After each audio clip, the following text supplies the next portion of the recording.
आज जो देखना है वो सिटी युद्ध देखना है।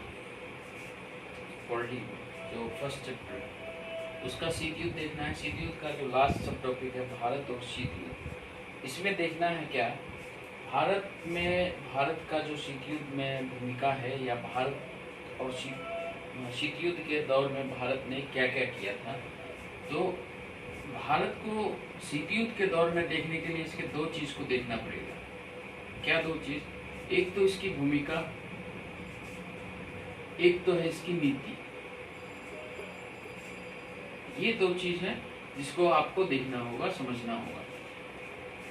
भूमिका में आपको जो देखना है वो देखना है कि भारत की जो भूमिका है वो तो एक तो इसकी ये भूमिका रही है कि भारत है ना दोनों अपने आप को दोनों महाशक्ति से अलग रखा, यानी अपने आप को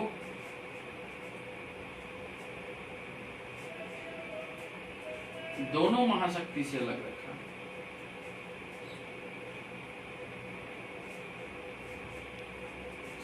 रखा। दूसरी जो इसकी भूमिका है वो है कि जो नव स्वतंत्र राष्ट्र थे उनको महाशक्ति की तरफ, महाशक्ति के जो संगठन थे उनमें शामिल होने से रोका।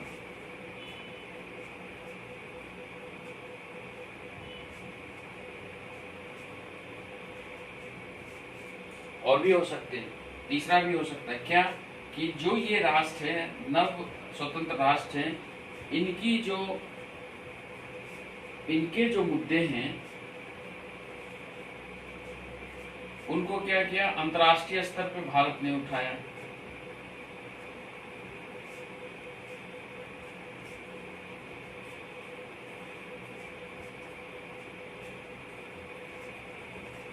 इस तरह से बहुत सारे मुद्दे हो सकते हैं।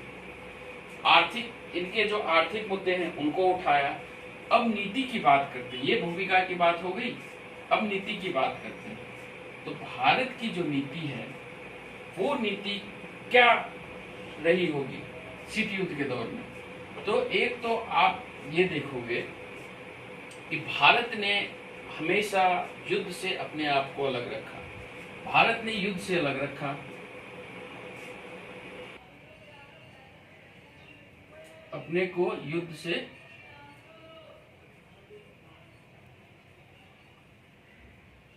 लेकिन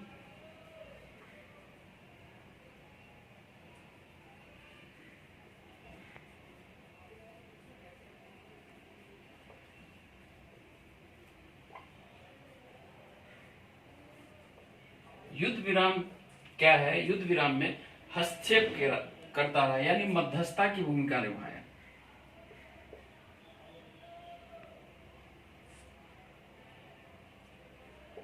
मध्यस्थता की भूमिका निभाया। ये ऐसा क्यों करता था? ये ऐसा इसलिए करता था कि जो सेकेंड इससे ही निकल के सेकेंड जो है वो आता था कि अपने आप को ऐसी स्थिति में रखना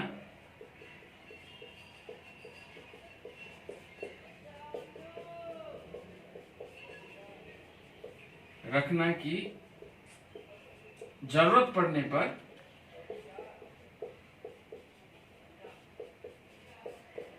दोनों में से किसी महाशक्ति के साथ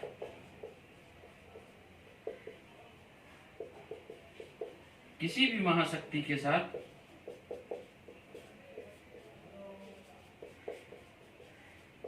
संबंध बना सके, यानी जब जैसी जरूरत।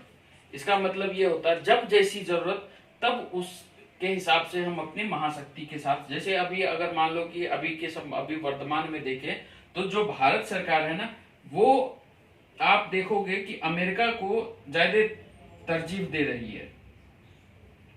तो ये जब जैसी जरूरत है उसके हिसाब से रिलेशन बनते हैं, इंटरनेशनल रिलेशन। ये अलग मुद्दा है। फर्स्ट सेकंड जो बुक पढ़ना है उसमें विदेश नीति पढ़ना है, उसमें मैं बताऊंगा इसको अच्छे से। ये दोनों ये है ना, इसकी भारत जो है गुटनिरपेक्ष में इसकी दो नीति थे। अब क्या है, इस नीति के जो है उसकी आलोचना भी हुई। उस नीति की आलोचना में क्या कहा गया कि भारत की जो नीति रही है इसके भी आलोचक रहे हैं।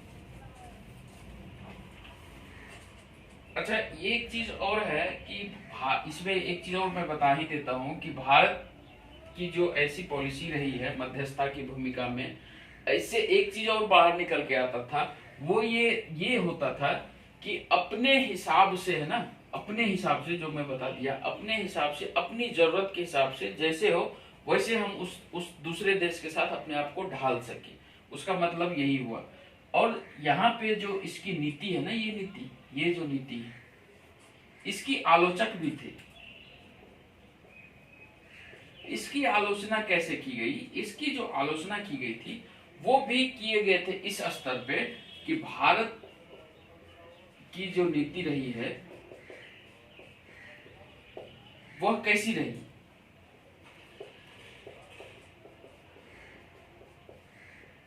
तो भारत की जो नीति रही है वो, उसके बारे में जो आलोचक हैं वो कहते हैं कि भारत की नीति सिद्धांत विहीन रही है।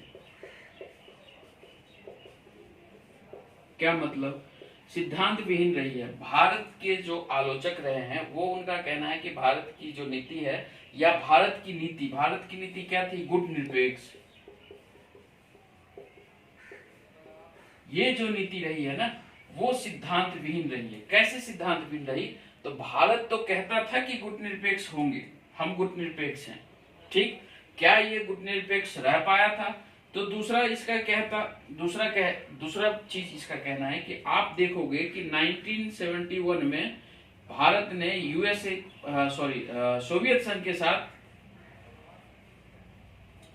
संघ के साथ इसने क्या किया कि एक एग्रीमेंट किया, समझौता किया।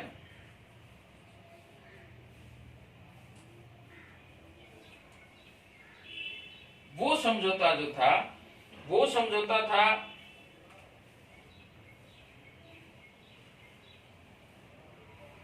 ये समझौता था सैन्य समझौता।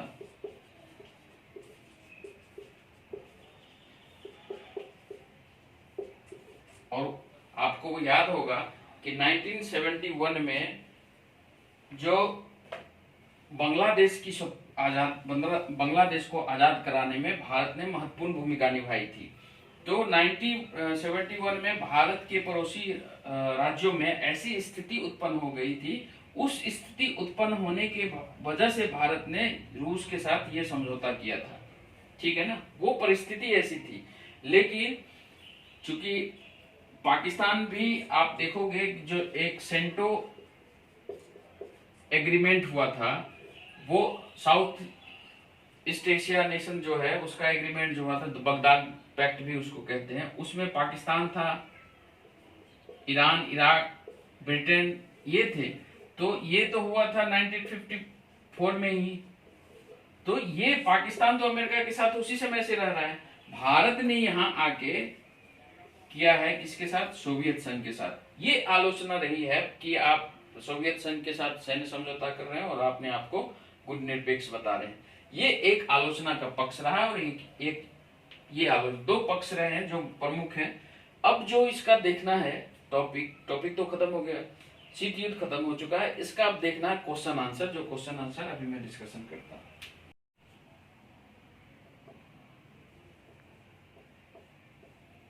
इसके क्वेश्चन आंसर देखना। शीत युद्ध का जो क्वेश्चन आंसर है, वो जो फर्स्ट क्वेश्चन है, कह रहा है कि शीत युद्ध के बारे में निम्नलिखित में कौन सा कथन गलत है? गलत कथन चूज करना है। जो फर्स्ट कथन है वो कह रहा है कि संयुक्त राज्य अमेरिका, सोवियत संघ और उनके साथी देशों के बीच की एक प्रतिस्पर्धा थी। शीत युद्ध के बारे में पूछ रहा है। तो आपको पता होगा कि दो गुट थे, एक गुट था अमेरिका, एक गुट था क्या? सोवियत संघ। इसमें भी देश थे, इसमें भी देश थे, सहयोगी देश, इसमें भी सहयोगी देश थे। वही ये पूछ रहा है, संयुक्त राज्य अमेरिका, सोवियत संघ और उनके साथी देशों का ये एक प्रतिस्पर्धी थी। तो हाँ, ये सही है, फर्स्ट सही है। पूछ रहा है आपसे कि गलत कौन है, तो ये तो सही है। दूसरा है, यह महाशक्तियों के बीच विचारधाराओं को लेकर एक युद्ध था, तो विचारधारा तो था ही, पढ़ाया था।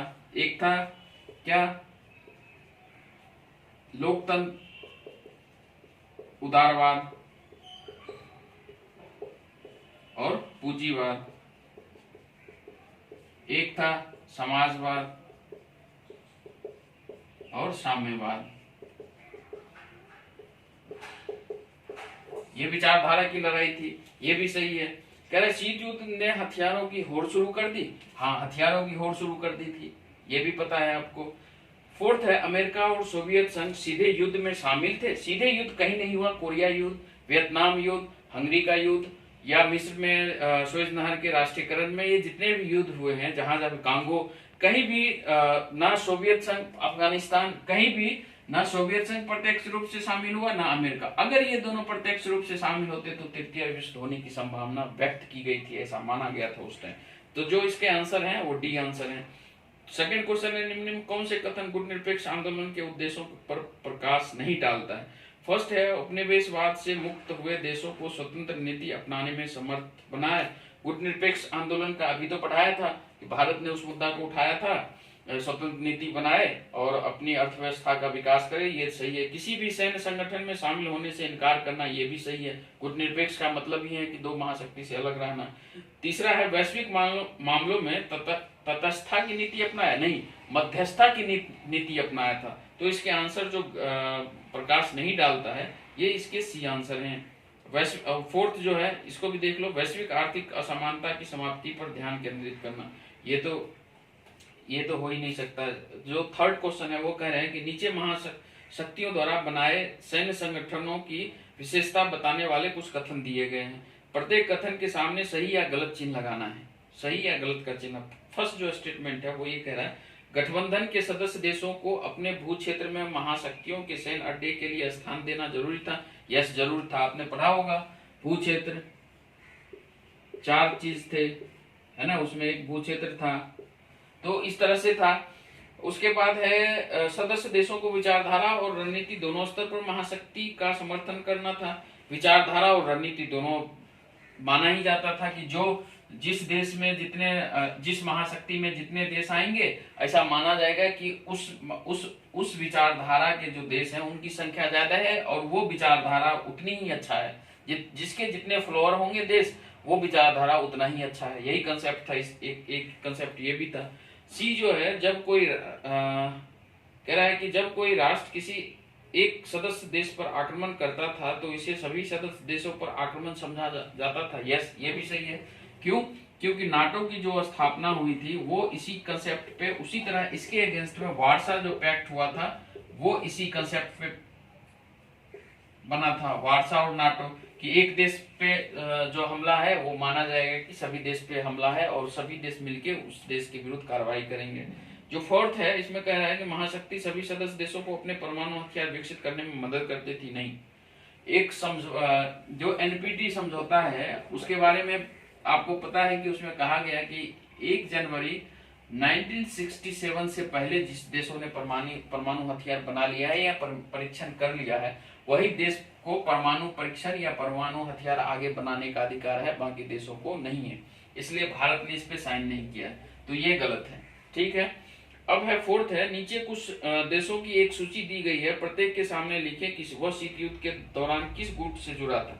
जैसे इसमें है पोलैंड। पोलैंड तो पता है वार्सा पैक्ट में शामिल था, पूर्वी यूरोप का ये भाग है। तो सोवियत संघ में है फ्रांस, फ्रांस अमेरिका के पक्ष में था।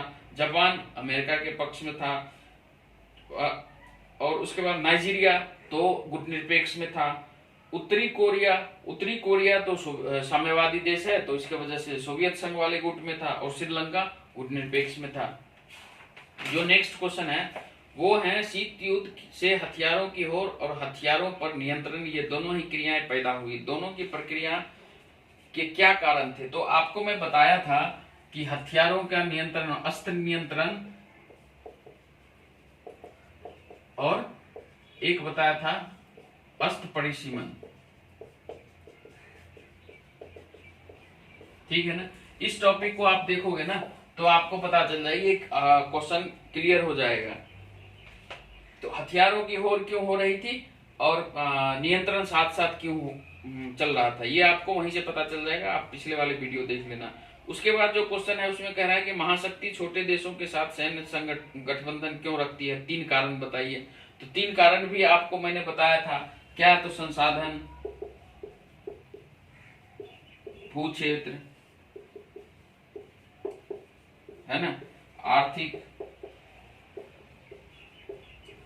आर्थिक सहायता, 3 रीजन है। इसको डिटेल में लिख देना है। संसाधन, खनिज तेल कि भू क्षेत्र में सैन्य अड्डा बनाना या वहां से दूसरे देश की गोपनीय सूचनाएं एकत्रित करना, ये सब रीजन होते हैं। आर्थिक सहायता मतलब इसमें सारे देश, छोटे छोटे देश जो महाशक्ति थे उनको ये पहुंचाते थे, थोड़े थोड़े जो भी अपने हिसाब से होता था वो इनको अपनी सुरक्षा के लिए देते थे, ठीक है ना। तो ये बात है, उनको एक्सप्लेन कर देना है। नेक्स्ट जो क्वेश्चन है वो कह रहा है कि कभी कभी कहा जाता है कि शीत युद्ध सीधे तौर पर शक्ति के लिए संघर्ष था और इसका विचारधारा से कोई संबंध नहीं था। क्या आप इस कथन से सहमत हैं? तो लिखना है कि हाँ सहमत हैं, क्योंकि विचारधारा की लड़ाई ये नहीं थी। एक्चुअली जो था वो शीत युद्ध में अब शक्ति का संघर्ष था। आप देखोगे अमेरिका ने परमाणु हथियार बना लिया 1945 में हिरोशिमा नागासाकी पर, तो सोवियत संघ ने भी अपना परमाणु हथियार बना लिया कब? 1949 में। तो परमाणु हथियार की होड़ हो गई। अस्त्र जिसकी जितनी सेना ताकतवर, वो जबरन भी अपने से कमजोर बगल वाले देशों पे कब्जा करके ये थोप देता था कि आपको साम्यवादी या समाजवादी राष्ट्र बनना है। उसी तरह से अमेरिका करता था। तो ये उस तरह से शक्ति को लिखना है कि कैसे कैसे देश करते थे दोनों।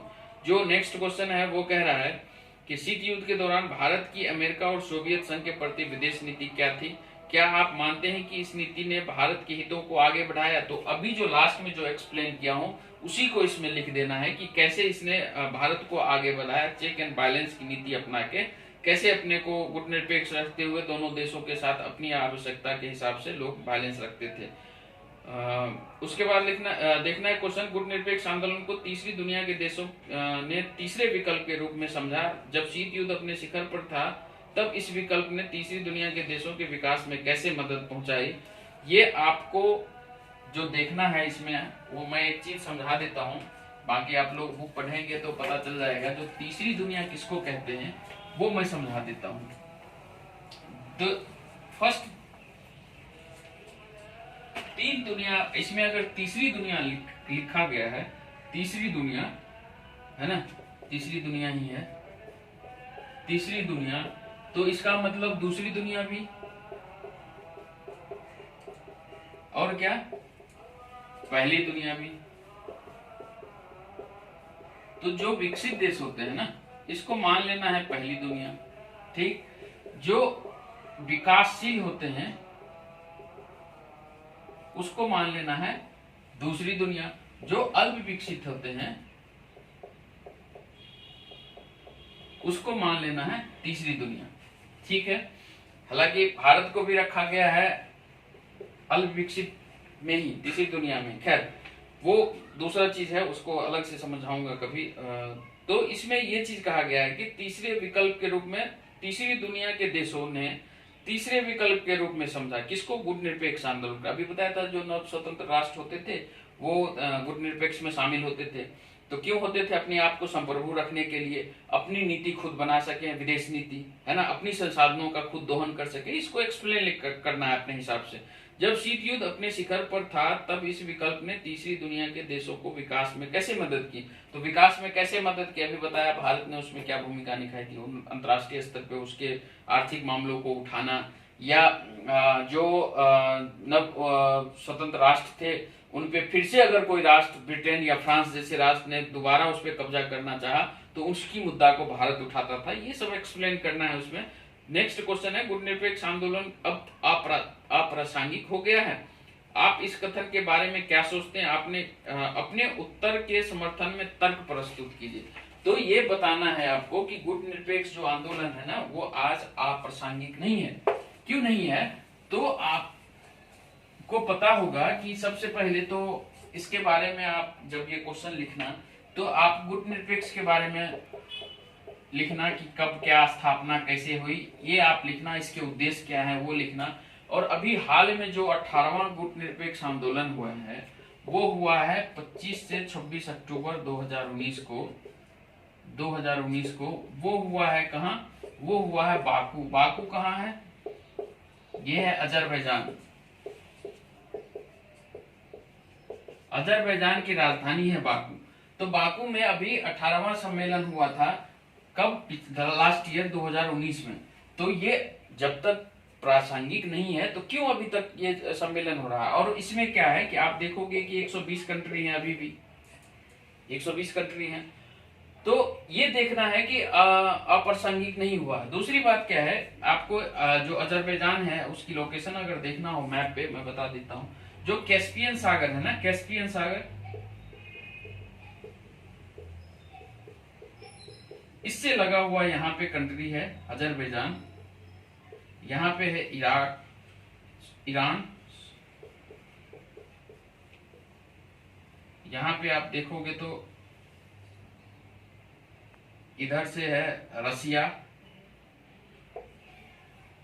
कजाकिस्तान, और यहां से आप देखोगे तो तुर्कमेनिस्तान है।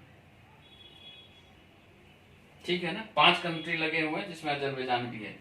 तो ये चीज है, इसको आपको एक्सप्लेन लिखना है, बाकी आप पढ़ेंगे तो पता चल जाएगा। All the best.